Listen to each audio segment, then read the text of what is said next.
Welcome to flavours of நெல்லை. இன்றைக்கி என்னோடய கிச்சனில் நாச்சோஸ் எப்படி செய்கிறதுன்னு பார்க்கலாங்க. நம்ம ஷாப்பிங் மால் தியேட்டர்லலாம் வாங்கி சாப்பிட்ருப்போம், ரொம்பவே டேஸ்டியாக இருக்கும். அதை இன்றைக்கி வீட்லேயே எப்படி ஈஸியாக டேஸ்டியாக செய்யலாங்கிறத தான் பார்க்க போகிறோம். நாச்சோஸ் செய்கிறதுக்கு கார்ன்ஃப்ளவர் எடுக்கணும். இது நார்மலான கார்ன்ஃப்ளவர் கிடையாது, எல்லோ கார்ன்ஃப்ளவர், அதாவது மக்காச்சோள மாவு. இது வந்து 1 கப் அளவுக்கு எடுத்துக்கோங்க. இது கூட 1/2 கப் அளவுக்கு மைதா சேர்த்துக்கலாம். மைதா அப்படி இல்லைனா கோதுமை மாவு எது வேணாலும் சேர்த்துக்கலாம். 1/2 டீஸ்பூன் மஞ்சள் தூள், ஒரு 1/2 டீஸ்பூன் அளவுக்கு மிளகுத்தூள், அப்புறமா 1 டீஸ்பூன் அளவுக்கு உப்பு, இதெல்லாம் சேர்த்துட்டு முதல்ல நல்லா கலந்து எடுத்துக்கலாம். இது நல்லா ட்ரையாக இருக்கும்போதே கலந்து எடுத்ததுக்கப்புறமா கொஞ்சம் கொஞ்சமாக தண்ணி சேர்த்து இதை நல்லா பூரி மாவு பதத்துக்கு கெட்டியாக பிசைஞ்சு எடுக்கணும். தண்ணி நிறைய சேர்த்துறாதீங்க, கொஞ்சம் கொஞ்சமாக சேர்த்துக்கோங்க. இதுக்கு தண்ணி வந்து ரொம்ப தேவைப்படாது.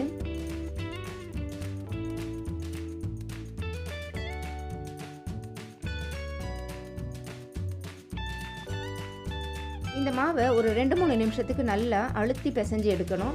அப்போ தான் இந்த மாவு வந்து, அதாவது இந்த கார்ன்ஃப்ளவரும் மைதாவும் நல்லா ஒன்று சேர்ந்து நம்மளுக்கு அது சப்பாத்தி மாதிரி தேய்க்கும் போது நல்லா ஸ்மூத்தாக தேய்க்கிறதுக்கு வரும்.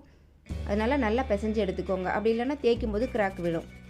இப்போ இதை ஒரு 10 நிமிஷத்துக்கு மூடி போட்டு வச்சிடலாம். இப்போ இந்த மாவை சின்ன சின்ன உருண்டைகளாக நம்ம எடுத்து வச்சுக்கலாம். இதை வந்து சப்பாத்தி மாதிரி நம்ம தேய்ச்சி எடுக்கணும். அதுக்கு தகுந்த மாதிரி உருட்டி எடுத்துக்கோங்க.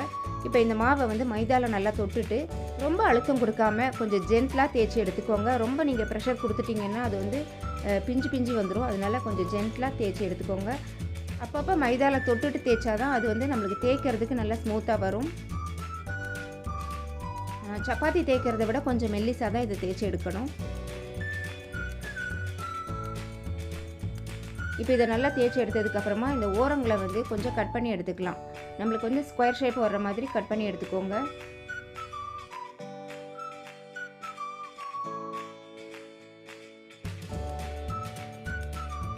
ஓரங்களெல்லாம் கட் பண்ணதுக்கப்புறமா இந்த மாதிரி ஒரு ஃபோர்க் வச்சுட்டு இந்த மாதிரி குத்தி குத்தி விடுங்க. அப்போ தான் இதை நம்ம ஃப்ரை பண்ணும்போது பூரி மாதிரி உப்பி வராமல் நம்மளுக்கு வந்து நல்ல ஒரு சிப்ஸ் மாதிரி கிடைக்கும். சிப்ஸை வந்து ஒரு ட்ரையாங்கிள் ஷேப்பில் தான் நம்ம கட் பண்ண போகிறோம். அதுக்காக இந்த மாவை வந்து இந்த மாதிரி நீளமாக கட் பண்ணிவிட்டு ஒரு ட்ரையாங்கிள் ஷேப்புக்கு இதை கட் பண்ணி எடுக்கணும். நான் இப்போ கட் பண்ணி காட்டுறேன் பாருங்கள், அது மாதிரி கட் பண்ணி எடுத்துக்கோங்க. இது நீங்கள் கத்தி வச்சு கட் பண்ணிங்க அப்படின்னா அந்த எட்ஜஸை வந்து, அந்த ஓரங்கள் வந்து அந்த அளவுக்கு ஸ்மூத்தாக கிடைக்காது. இந்த மாதிரி பீஸா கட்டர் யூஸ் பண்ணிங்க அப்படின்னா ஒன்று போல் அழகாக கட் பண்ண வரும். கத்தி வச்சு லேசாக எடுத்து விட்டிங்கன்னா அது நல்லா ஒட்டாமல் அழகாக வந்துடும். இந்த மாதிரி எல்லா மாவையும் நம்ம தேய்ச்சி இந்த ட்ரையாங்கிள் ஷேப்பில் கட் பண்ணி எடுத்து வச்சுக்கலாம்.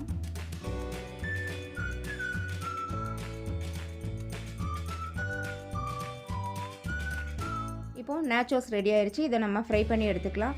இது செய்கிறது வந்து ரொம்பவே சிம்பிளுங்க. நம்ம நினச்சிருப்போம் இது என்னமோ நம்மளுக்கு தெரியாத ஒரு புது டிஷ்ஷாக இருக்குது அப்படின்னு நினச்சிட்டு, பட் இது ரொம்ப ஈஸியாக வீட்லேயே செஞ்சிடலாம். கடாயில் எண்ணெய் வச்சுருக்கேன். எண்ணெய் நல்லா சூடானதும் அதை ஒரு மிதமான சூடுக்கு குறைச்சி வச்சுட்டு நம்ம ரெடி பண்ணி வச்சுருக்கிற அந்த நாச்சோஸ் எல்லாம் இதில் சேர்த்து நல்லா ஃப்ரை பண்ணி எடுத்துக்கலாம். 2 பக்கமும் நல்லா திருப்பி விட்டு நல்லா கிறிஸ்பாக வந்ததும் இதை எடுத்துடலாம். நான் வந்து கொஞ்சம் கொஞ்சமாக சேர்த்து ஃப்ரை பண்ணுறேன். நீங்கள் வந்து நிறைய கூட சேர்த்து ஃப்ரை பண்ணிக்கலாம். இப்போ இந்த நாச்சோஸ் எல்லாத்தையும் ஃப்ரை பண்ணிவிட்டு நான் உங்ககிட்ட காட்டுறேன்.